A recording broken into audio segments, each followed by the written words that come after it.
இப்போதே ஒரு சோதனை செய்யுங்கள். வலது மூக்கை விரலால் மூடுங்கள். இடது மூக்கால் மூச்சு விடுங்கள். இப்போது இடது மூக்கை மூடுங்கள். வலது மூக்கால் மூச்சு விடுங்கள். எந்த பக்கம் சுலபமாக வருகிறது? ஒரு பக்கம் நன்றாக வருகிறது. மறுபக்கம் அடைப்பது போல இருக்கிறது. இது சளி அல்ல. இது நோய் அல்ல. இது உடலின் ஓர் அற்புதமான அமைப்பு. இன்னும் ஓர் ஆச்சரியம் சொல்கிறேன். 2 மணி நேரம் கழித்து பாருங்கள், மாறியிருக்கும். அடைப்பாக இருந்த பக்கம் திறந்து இருக்கும். திறந்து இருந்த பக்கம் அடைத்து இருக்கும். இது ஏன்? இதற்கு அறிவியலில் ஒரு பெயர் இருக்கிறது. Nasal cycle. 1895இல் கைசர் என்ற மருத்துவர் கண்டுபிடித்தார். 2 முதல் 4 மணி நேரத்துக்கு ஒரு முறை மூக்கின் ஓட்டம் மாறுகிறது. ஏன் மாறுகிறது? இதை இயக்குவது தன்னியக்க நரம்பு மண்டலம் ஆகும். 2 பிரிவுகள் இருக்கின்றன. வலது மூக்கு திறந்தால் உடல் செயல்நிலையில் இருக்கிறது. வெப்பம் அதிகமாகும். உடல் சுறுசுறுப்பாக இருக்கும். செரிமானம் வேகமாக நடக்கும். இடது மூக்கு திறந்தால் உடல் அமைதி நிலையில் இருக்கிறது. குளிர்ச்சி அதிகமாகும். மனம் அமைதியாகும். படைப்பாற்றல் அதிகமாகும். இன்னும் ஒரு ஆராய்ச்சி. வலது மூக்கால் மூச்சு விடும்போது இடது மூளை செயல்படுகிறது. இடது மூக்கால் மூச்சு விடும்போது வலது மூளை செயல்படுகிறது. எதிரெதிர் பக்கம். ஒரு மூக்கு ஒரு மூளையை இயக்குகிறது. இதை நவீன அறிவியல் சமீபத்தில் கண்டுபிடித்தது. ஆனால் சித்தர்கள் ஆயிரக்கணக்கான ஆண்டுகள் முன்பே இதை அறிந்து இருந்தார்கள். அவர்கள் என்ன பெயர் வைத்தார்கள்? வலது மூக்கு என்பது சூரியக்கலை. இடது மூக்கு என்பது சந்திரக்கலை. சூரியன் என்றால் வெப்பம், செயல்பாடு. சந்திரன் என்றால் குளிர்ச்சி, அமைதி. அறிவியல் சொல்வதும் இதுவே. வலது என்றால் வெப்பம், இடது என்றால் குளிர்ச்சி. இது எங்கிருந்து கிடைத்தது? மூளையிலிருந்து வெளிப்படுவது. விஷம் கலந்த சூரியக்கலை, உள்புகுவது அமிர்தம் கலந்த சந்திரக்கலை. வெளிமூச்சு என்பது சூரியன், உள்மூச்சு என்பது சந்திரன். 5வது காணொளியில் பார்த்தோம் அல்லவா? வெளியே போவது கழிவு, உள்ளே வருவது அமிர்தமாகும். இப்போது அதே கருத்து வேறு பெயரில் வருகிறது. சூரிய கலையும் சந்திர கலையும். வணக்கம், குவாண்டம் சித்தர்.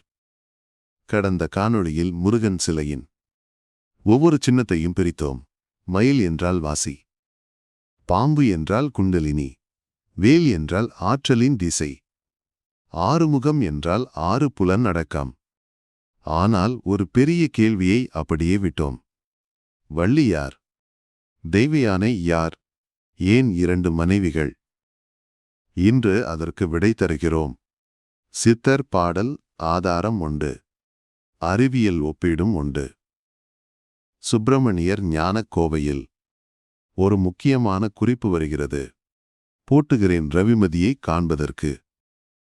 ரவி என்றால் சூரியன், மதி என்றால் சந்திரன். ரவிமதி என்பது 2 நாடிகளின் குறியீடு ஆகும்.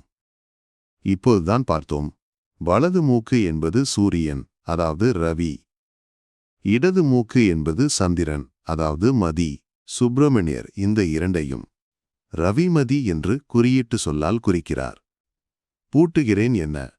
2 நாடிகளையும் கட்டுப்படுத்துகிறேன் என்கிறார். ஏன்? ஒன்றை காண்பதற்கு. என்ன காண்பது? 8வது காணொளியில் பார்த்த ஜோதி உள் ஒளியை காண்பதற்கு 2 நாடிகளையும் பூட்ட வேண்டும் ஆகும். மீண்டும் வருகிறது. இரவிமதி சோலையிலே இருக்கச் சொன்னார். சூரிய சந்திர சோலையில் இருங்கள் என்கிறார். அதாவது வலது இடது நாடிகளின் சமநிலையில் நிலையுங்கள் என்கிறார். இன்னொரு முறை, ரவி குளிகை மதியில் கட்டும், சூரிய மாத்திரையை சந்திரனில் கட்டு, வலது நாடியின் ஆற்றலை இடது நாடியில் கட்டு. ஒரே கருத்து மீண்டும் மீண்டும் வருகிறது. இது சுப்பிரமணியர் மட்டும் சொல்லவில்லை. போகர் 7000இல் என்ன சொல்கிறார் பாருங்கள். நாதமென்றும் விந்துவென்றும் வாசிக்கப் பேரு, ரவிமதியும் சிவசக்தி என்று பேரு. ஒரே பொருளுக்கு எத்தனை பெயர்கள் என்று பாருங்கள். நாதம் விந்து என்பது வாசி, ரவிமதி என்பது சிவன் சக்தி. இவையெல்லாம் ஒன்றே, 2 நாடிகள் ஆகும். போகர் இன்னொரு முக்கியமான தகவலும் தருகிறார். ரவிமதியாம் வன்னி 3ம் நாடி நின்ற அதுவல்லோ கேசரிதான். ரவி, மதி, வன்னி, சூரியன், சந்திரன், நெருப்பு 3ம் ஒன்றாக நிற்கும் இடம் என்பது கேசரி. 4வது காணொளியில் கேட் வால்வு பற்றி பார்த்தோம். அங்கேதான் 3 நாடிகளும் சேருகின்றன. இப்போது மைய கேள்விக்கு வருவோம். 2 நாடிகளும் 2 மனைவிகளும் எப்படி தொடர்பு கொள்கின்றன? தெய்வயானை என்பது விதிமார்க்கம் ஆகும். என்ன விதிமார்க்கம்? ஒழுங்கான வழி, படிப்படியாக முறையாகச் செய்யும் வழி, வேத ஆகம வழியில் நின்று, விதித்தன செய்து, விலக்கியன தவிர்த்து, அணு அளவு மாறுபாடு இன்றி நடப்பது. வள்ளி என்பது அன்பு மார்க்கம் ஆகும். கட்டுப்பாடு இல்லை, வேதமும் இல்லை, ஆகமமும் இல்லை, ஒரே அன்பு மயமாக நிற்பது. விதி மார்க்கத்தில் நிற்போர் இறைவனை தேடிச் செல்வார்கள். அன்பு மார்க்கத்தில் நிற்போரை இறைவன் தேடி வருவார். இது அழகான ஒப்பீடாகும். தெய்வயானை தாமே முருகனை விரும்பி மணந்தார். வள்ளியை முருகனை தேடி வனத்துக்குச் சென்றார். அதே போல அன்பு நெறியில் நின்றவரை இறைவன் தானே வந்து ஆட்கொள்வார். இதில் இன்னொரு ஆழம் இருக்கிறது. இவை 2 நிலைகள் ஆகும். தெய்வயானை திருமணம் என்பது முதல் நிலை, ஒழுங்கான வழியில் பயிற்சி தொடங்குவது. வள்ளி திருமணம் என்பது ஆழமான நிலை, குண்டலினி சக்தியோடு இணைவது. கோவையில் இதை நேரடியாகச் சொல்கிறார். வள்ளி எனும் தேவிக்கு மணாளனானேன், வள்ளி தேவியை மணந்தேன் என்கிறார். யார்? சுப்பிரமணியர். அதாவது யோகி, குண்டலினி சக்தியோடு இணைந்தேன் என்று பொருள். இன்னும் ஒரு முக்கிய விவரம். திருமணத்தின் பின் வள்ளி வலப்புறம் நிற்கிறாள், தெய்வயானை இடப்புறம் இருக்கிறாள். வலப்புறம் என்பது சூரிய நாடி, பிங்கலை. இடப்புறம் என்பது சந்திர நாடி, இடகலை. முருகன் நடுவில் நிற்கிறார். நடு என்பது சுழுமுனை நாடி. 3 நாடிகளும் ஒரே சிலையில். இப்போது ஒரு பாடல் காட்டுகிறேன். இதில் எல்லாமே இருக்கிறது. புவிதனிலே மதிதேய்ந்து ரவியிற்குடி வாசி என்ற மயிலினாலே மேலே நின்றேன், மூச்சற்ற இடம் உங்கண்டேன், முருகனென்று எந்தனுக்கு பேருமாச்சே. ஒவ்வொன்றாக பிரிப்போம். மதி தேய்ந்து சந்திரக்கலை அடங்கிறது, இடது நாடியின் ஆற்றல் குறைகிறது. ரவியிற்கூடி சூரிய கலையில் சேர்க்கிறது, வலது நாடியின் ஆற்றலோடு இணைக்கிறது. 2ம் ஒன்றாகிறது. எப்படி? வாசி என்ற மயிலினாலே. மயில் என்றால் வாசி என்று 9வது காணொளியில் பார்த்தோம். வாசி பயிற்சியால் 2 நாடிகளையும் ஒன்று ஆக்குகிறார். பிறகு என்ன நடக்கிறது? மேலே நின்றேன், ஆற்றல் மேலே எழுகிறது. மூச்சற்ற இடமும் கண்டேன். மூச்சு நின்ற நிலை கேவல கும்பகம். அந்த நிலையில் என்ன பெயர் வருகிறது? முருகன் என்று எந்தனுக்கு பேருமாச்சே. இந்த ஒரே பாடலில் என்னென்ன இருக்கிறது? சந்திரக்கலை, சூரிய கலை. இன்றைய தலைப்பு வாசி என்ற மயில். 9வது காணொளி ஆற்றல் மேலே போவது. 6வது காணொளி மூச்சற்ற நிலை.